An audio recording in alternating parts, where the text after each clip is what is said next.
Alright guys, welcome back to another issue, and today we have another deep sea adventure with Namor, and from what we can see, he isn't doing too well. Looks like some betrayal from within Atlantis walls has risen, so without further ado, let's dive into the video. Kicking off this issue, we see an Atlantean, but not just any Atlantean. This is Namor's cousin Byrrah, and he's voicing out his thoughts, and it's not exactly what you might think. He's talking about how he's been living in Namor's shadow for years, and how he is ready to put his plan in motion, now that he has built up enough trust with his cousin Namor to dethrone him.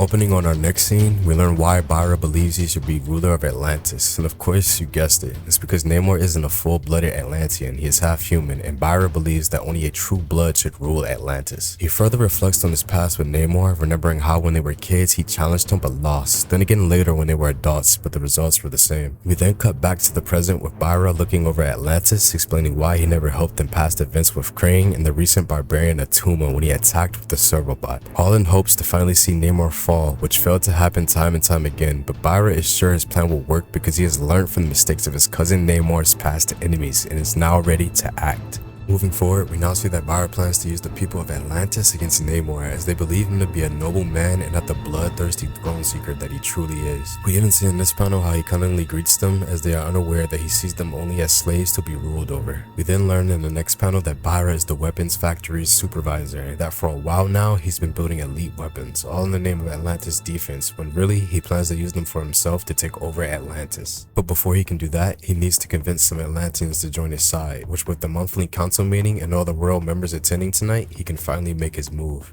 We now see moments later that the meeting is being held and Byrrah wastes no time trying to get the people of Atlantis to side with him. He brings up how Namor has kept Atlantis on the brink of war for years, with battles against the surface world, the warlord Crane, and Atuma the barbarian. Then declares him a warmonger and a power-mad prince. Then just like that, with a serpent's tongue, the people of Atlantis begin to question the one they call Prince and ruler of Atlantis.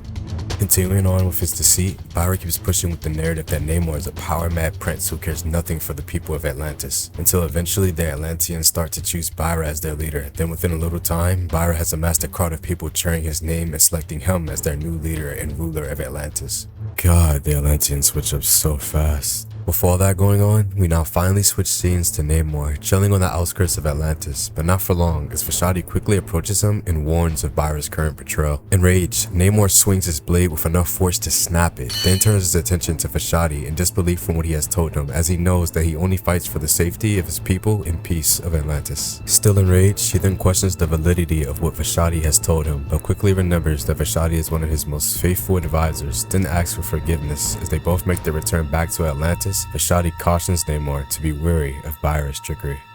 Now back in Atlantis, Namor offers his reassurance to his people via broadcast, and it seems that the Atlanteans are conflicted and await to see what Byrrah has to say. Cutting to Byrrah, we see that this is all part of his elaborate plan to win the throne, as he then broadcasts himself issuing a challenge to Namor in combat, which is quite confusing, being as though he has lost to Namor in every fight that they had in the past. Switching to Lady Dorma, we see that she is also watching the broadcast and comes to the same conclusion I had a second ago, but then quickly rushes to Namor's side as she is worried for what might happen.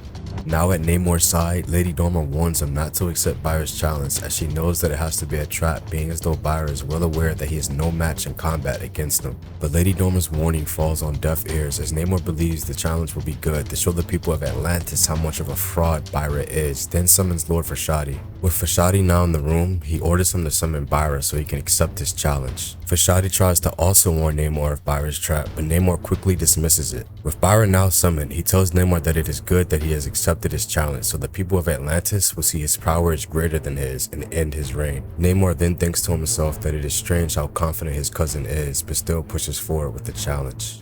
With the fight ready to ensue, Namor reminds Byrrah that the ancient code of combat says that they battle weaponless and to only rely on their natural strength and skill. But Byrrah has something else in mind and reaches to throw a giant conch shell at Namor, telling him that the rules only say that they are to be weaponless when they meet and that they are allowed to use any weapons that may be nearby. But Namor isn't blinded to what's going on. He quickly understands that Byrrah has prepared weapons around the arena to use against him in battle. Byrrah then tosses the shield at Namor, but he quickly dodges it before it explodes on impact, which then shows Namor that he planted an explosive within the shell. Namor then notices that Byrrah has grabbed the battle lance which he had planned to use against him the whole time, but Namor also reaches for a weapon and grabs an eel.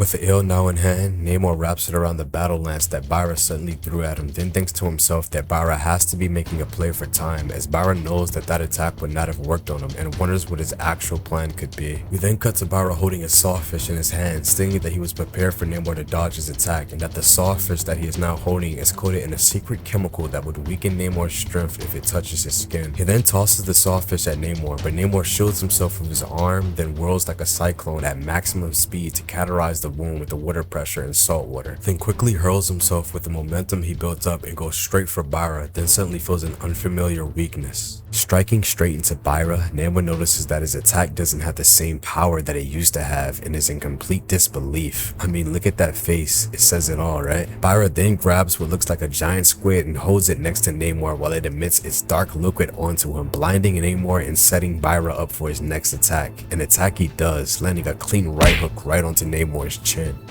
Moments later, we then see a crowd of Atlanteans rush to celebrate Byrrah on his win over Namor, cheering his name in victory and calling him their new ruler of Atlantis. Checking back in on Namor, Lady Dormer tells him that there's no way Byrrah could have won the fight without some form of deception, but Namor is more concerned with what the Atlantean people think. Then Lord Frashadi quickly informs him that the people love him and must be under some sort of sorcery, but Namor quickly dismisses that any form of sorcery was used, because if so, then him and Lady Dormer would also be under it. Namor then stands in defeat with only one question. If Byrrah becomes prince and opens the gates of Atlantis to Atuma and Crane, then Atlantis will truly be doomed. Alright, so by now we normally be done with the video and I rate the comic, but I've decided moving forward that with these short 2-part issues, I'm going to combine them as one and rate it as one issue, since it technically kinda is story-wise. With the Tales to Astonish comics, they normally do 2 stories going from story A to B and continue on a follow-up issue. Just think of this as issue number 90 and 91, story A combined. Alright, with that out of the way, let's jump back into the video. With an unknowingly amount of time passed, we see Namor witnessing Byrrah's broadcast after his loss to him, and he's frustrated as he knows that Byrrah couldn't have won without some form of trickery, but has no way to prove it. But hey, I'm gonna be honest here, he had Lady Dormer and Frashadi warn him multiple times before that challenge that Byrrah was up to something, but chose to accept it anyway without a plan, so kinda his fault though, not gonna lie.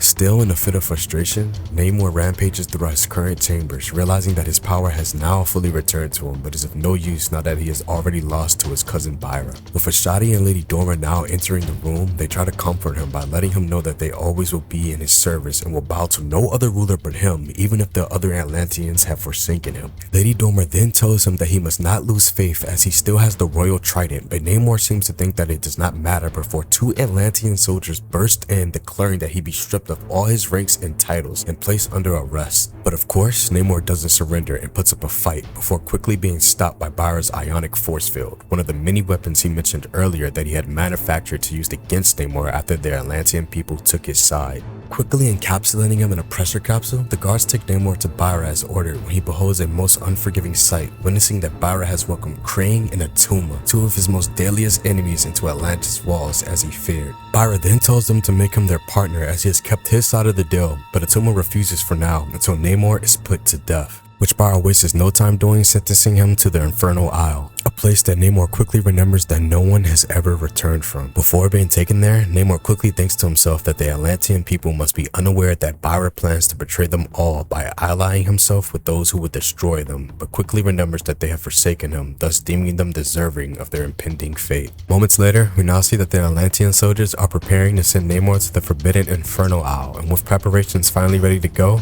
Namor begins his fateful voyage to the place that no one has returned from. Bursting out of the capsule, Namor crash lands to a nearby small island while slowly regaining his consciousness before standing on his feet. Then when he finally comes to, he witnesses a large volcano, but what really puzzles him is what looks like a monster coming out of it. Then Namor suddenly realizes why Byrrah has sent him here and why no one has ever returned from this island. With Namor in the monster's sight, he lunges at him, but Namor just barely dodges it thanks to the speed of his winged feet. And just so you guys know, Namor's power is at its peak the more hydrated he is, and starts to weaken the more dehydrated he is, which is why being on land and fighting a monster with flames isn't the most ideal matchup for him. Namor, noticing this, tries to make a run for the sea so he can turn the tide to his favor, but quickly gets grabbed by the flaming monster before he can touch the water. Switching scenes, we see Lady Dormer and Frashadi, and they both come to their agreement that they can sit back and do nothing any any longer. Lady Dormer makes a play for Byrrah's laboratory to see if she can find anything that can help, and luckily for her, the door was left unlatched. Now entering the lab, Lady Dormer tries to look for something of use before two Atlantean soldiers finds her and prepare to open fire on Byrrah's orders, as he has ordered that anyone out of their quarters are to be shot on sight. But just before the soldiers can open fire, Lady Dormer fires a projector ray, blinding them, which causes them to drop their weapons.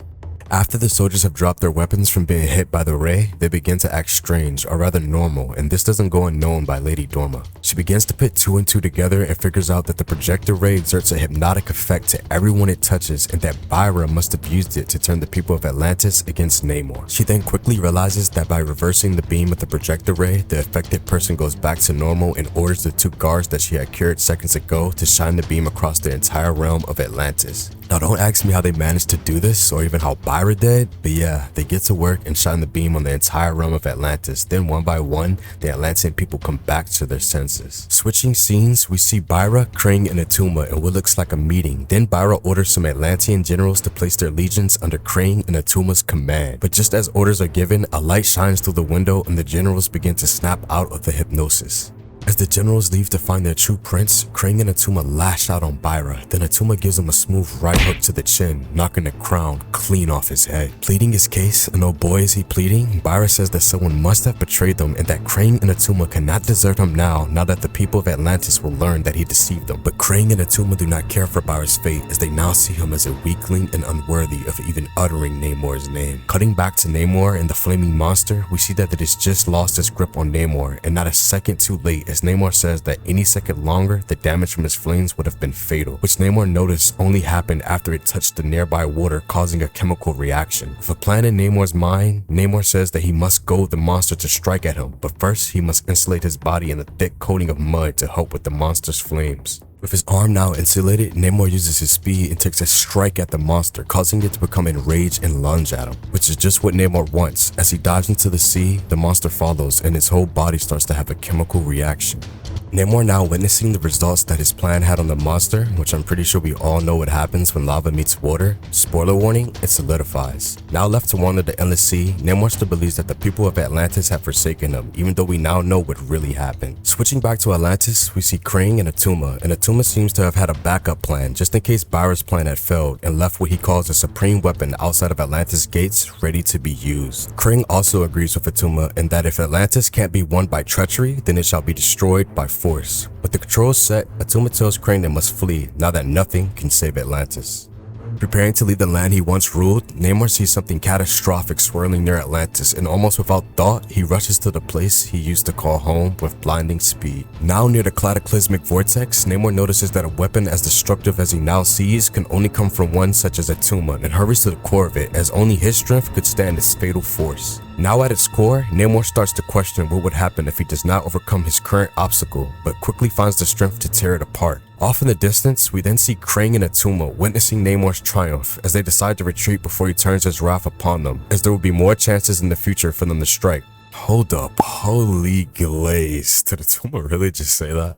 Anyways, cutting back to Namor, we now see that he has stopped the catastrophic event that had befallen Atlantis, and with only the outer section taking damage. Now greeted by Vashti and Lady Dormer, they praise Namor as they know now that only he could possess the strength to stop the horror that had approached Atlantis. But Namor still holds contempt as he has not forgotten how his people have forsaken him and left him to die. Lady Dormer and Vashti then quickly inform him on how the Atlantean people were under a hypnosis effect caused by the projector ray Byrrah had built. With his faith now restored, knowing that his people did not forsake him, Namor then questions why the ray did not affect her or Vashti, which Lady Dormer answers that there is one power far greater than that of hypnotism, which I'm pretty sure we all know what she meant by that. Now cutting to Byrrah, we see he has been kicked out and abandoned, left to the fate of the endless sea and despised by all.